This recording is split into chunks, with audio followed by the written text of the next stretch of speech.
With a yo-ho-ho, it's Tale of the Toaster. Welcome to another episode of my thoughts on Inazuma 11 Ares. And today we're going to take a look at episode 6.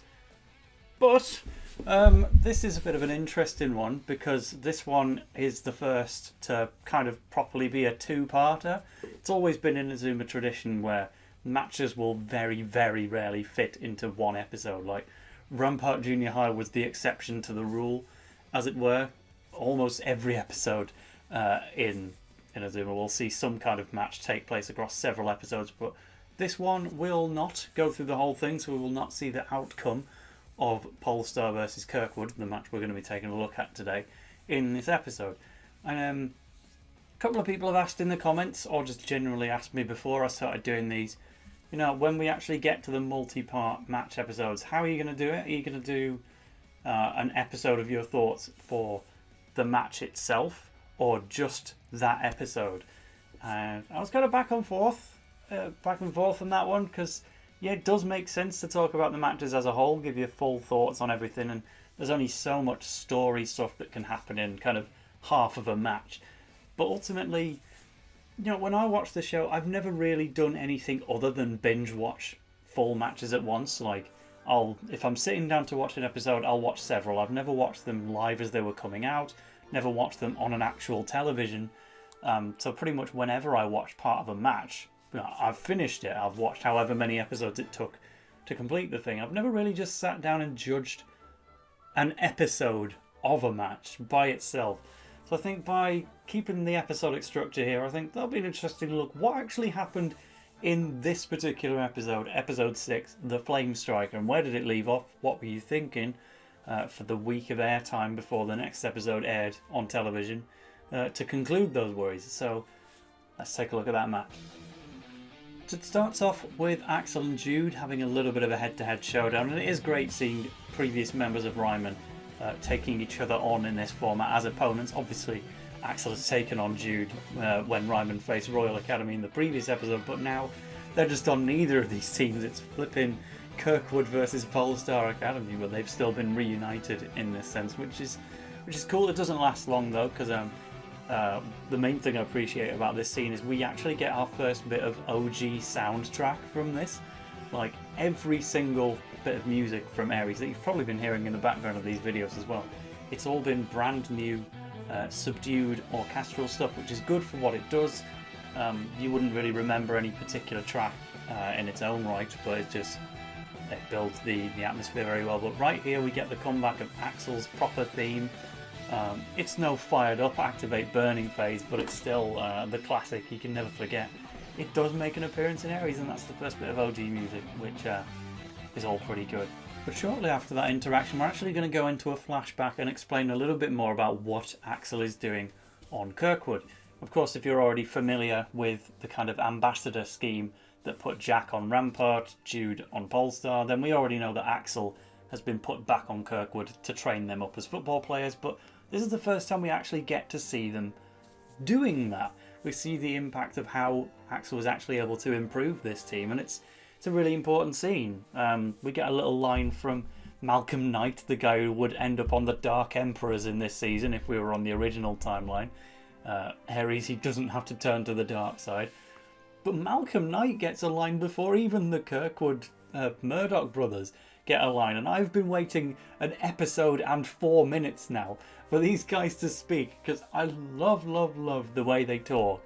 In the games, they just kind of talk as hip and cool dudes with the word like on the end of every sentence, and then eventually when Kirkwood comes back in Go Light, they actually have full-on Liverpudlian accents, all members of the team, not the Murdock brothers themselves, but so like they're always ending the sentences on like, and it's a fun little trait of theirs. But the anime does something completely different, and while I've never been too kind towards the Ariat Play multimedia English dub of Inazuma's first 5 seasons, one thing they did nail was the Murdock brothers, just giving them really exaggerated German accents, and it sounds completely fake, but it's still funny anyway, and they all sound exactly the same.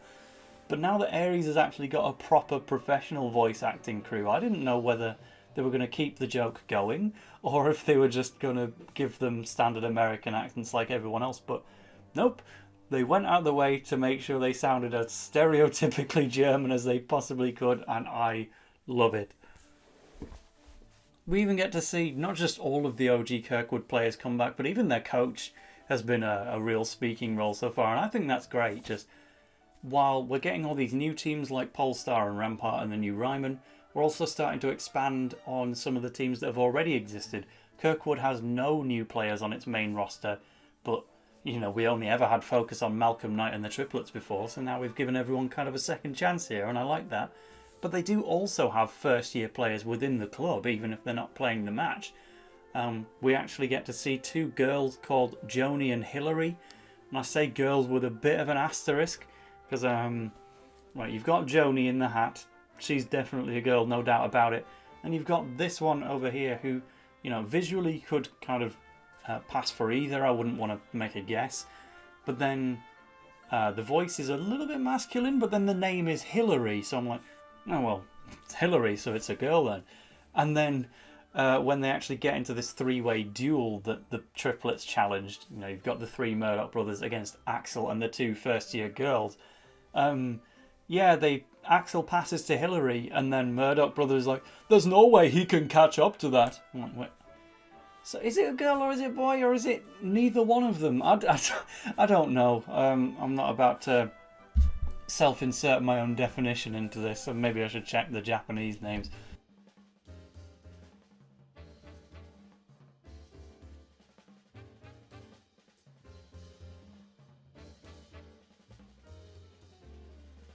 But yeah, I mean, credit to whoever wrote the Inazuma wiki for these very minor two-line characters.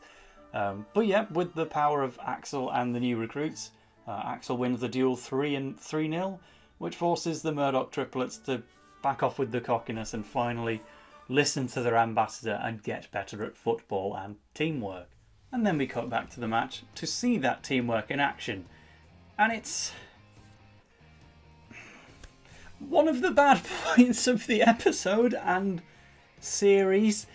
Yeah, not keen on what's about to happen next.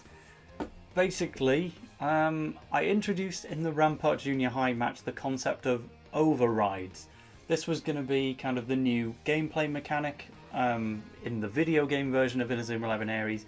We don't really know how it would have worked unless it was in SD, the mobile game. I wouldn't know about that one, but basically it combines one shooting move, then you pair it together with another and it creates fusion, a new move. Gameplay wise, it could have been pretty fun if it worked kind of Kirby 64 style. You just do one move, then shot chain it with another, see what you get. That could have been fun to experiment with in the games, but obviously in the anime we can only judge what's given to us, and there aren't that many season long, but this is the main one that really sticks out as an intentional override. We had the wall becoming wall for one, and now we've got, well, I won't give it away just yet, but basically we start with Triangle Z, the signature move of the Murdock brothers. And I love this move because it's just very funny. The characters are already funny with their stereotypical accents, but then they have a move which is just three people posing and hitting the ball all at once, and then they land with this, you know, land in a triangle shape. One's here, one's there, one's on top. They're all just doing the proper anime pose. And that's kind of the identity of the move. I don't care about the Z part or the triangles. It's about the finishing pose, and we don't get that here because naturally, if it's going to be an override, then this is not the end of the move. So fair enough, Triangle Z, they kind of reinvent the shot path instead to just be a long line with a series of triangles going around it, which looks fine for the sake of the override. But then it turns into, it's followed up by Axel doing Fire Tornado. Again, the OG move, we've seen it enough in this season already, we're only 6 episodes in.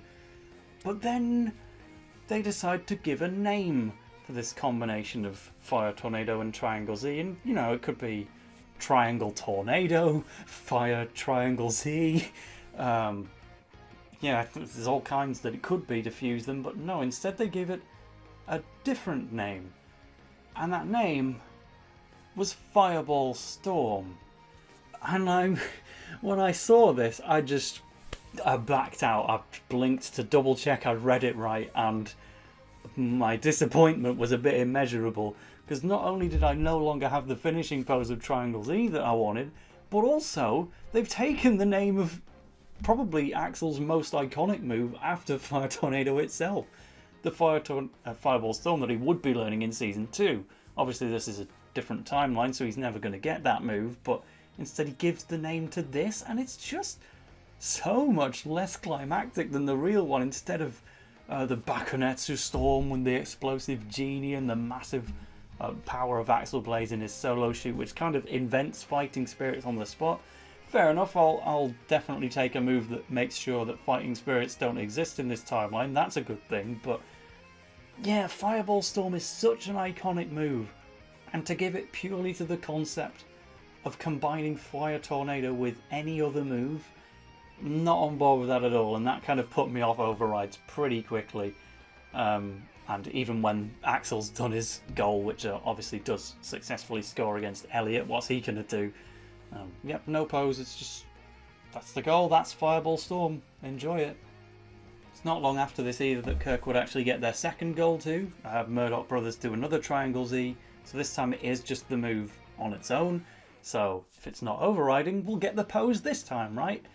No, we don't. Instead they just jump up in the air, kick the ball, and it goes in this weird, it looks like it's passing to Axel for the sake of the override, but it doesn't, and it just curves back around and then shoots into the goal to beat out Elliot, and again, no pose. So good thing we've got Kirkwood 2-0 up, so I really wasn't knowing how this was going to go, and at this point Elliot hasn't even attempted to make a save by catching the ball. I don't think he's even had possession apart from the throw-in. He's about to do a really angry throw-in to Jude to keep the match going, but that's basically it for the second half.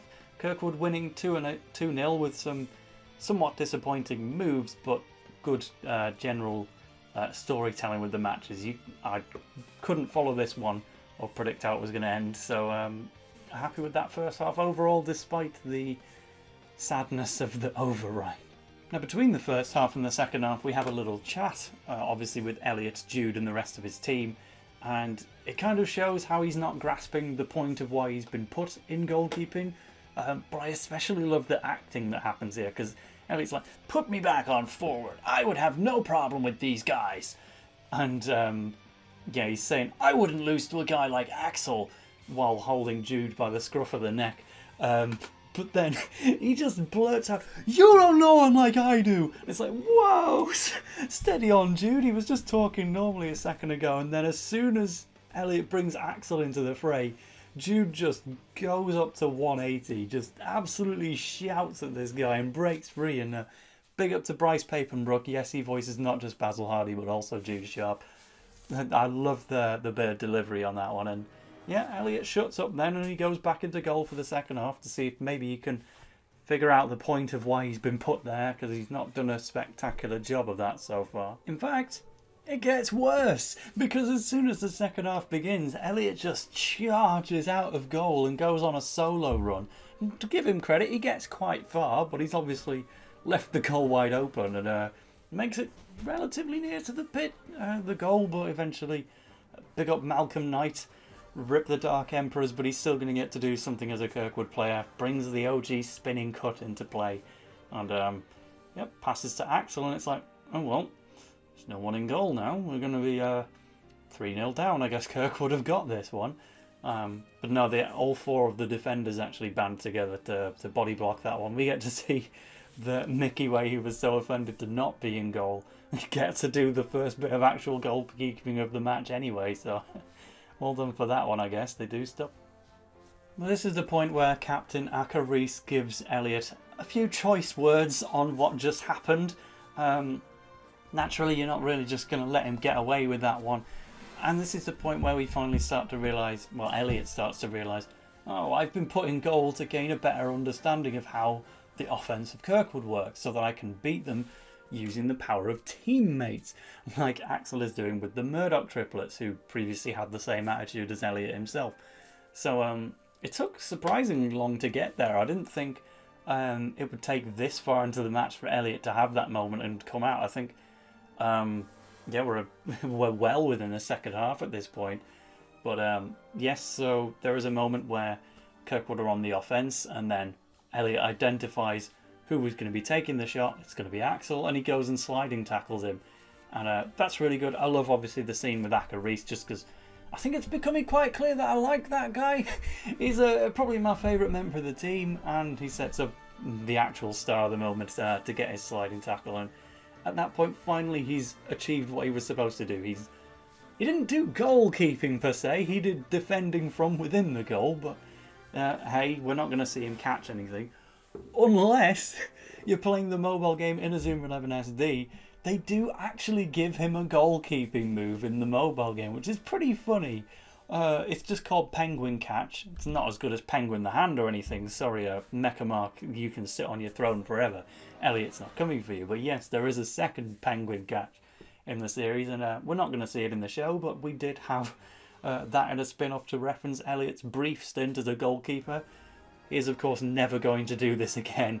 Jude finally has a conversation with him. They get him back into the forward position, and Mickey Way goes back into goal. But there's only 10 minutes to go, and they're 2 goals down. What are they supposed to do with 10 minutes? It's at this point where I realise, you know what, genuinely, I don't know. Because it doesn't matter to the story who's winning it. You know, if it's Raimon on the pitch, then presumably they have to win everything. They'll get the plot armour. You can't have Raimon getting eliminated 1/3 through the series. But in this match where Polestar's already top of the league, they actually could lose to Kirkwood, and that wouldn't upset the pace of the story. So with 10 minutes left, yeah, it's pretty clear that Elliot's going to at least he's going to get a goal. But are they going to win with 10 minutes left? I'm genuinely uncertain at this point, and that's what makes me so intrigued in this match. However, the episode is over now. So after a little chat with Jude and Elliot finally passing to his teammates and back, so he's got that bit of communal understanding now, that's the moment when the episode ends. He runs up the pitch, gets pretty far, and then the credits roll. So the episode does end with Kirkwood 2-0 in the lead, and it waits to be seen in the next episode how this will actually conclude. So indeed, how do you end a review of something that stops like that? Well, I can say, out of the two, this is probably... I haven't watched episode 7 back for the second time yet, so I can't say which is better, but this was definitely the one where Kirkwood was in control. The only real thing I forgot to mention is we actually get to see Acker Reese do a special tactic, special move from within the defence shortly after Elliot, or just before he'd come out. He does his special move, Containment Zone, to deflect the shot path of the Kirkwood brothers away. It's not especially amazing, but I like it because it's coming from Acker Reese. And the main thing is it points out that he is actually a defender. I hadn't clocked on at that point that he was a defender captain, the very thing I've been asking for from the Inazuma series for like years. There's so few defender captains, but this guy is one, and he's actually not only a good defender but also a notable captain who's filling the role without just being the star striker like Elliot is. Really, really keen on this guy, but I think I'm out of time here, so we'll talk about Acker Reese some more in the next episode, probably, because episode 7, we'll see how this match with Polestar and Kirkwood ends. Bye for now.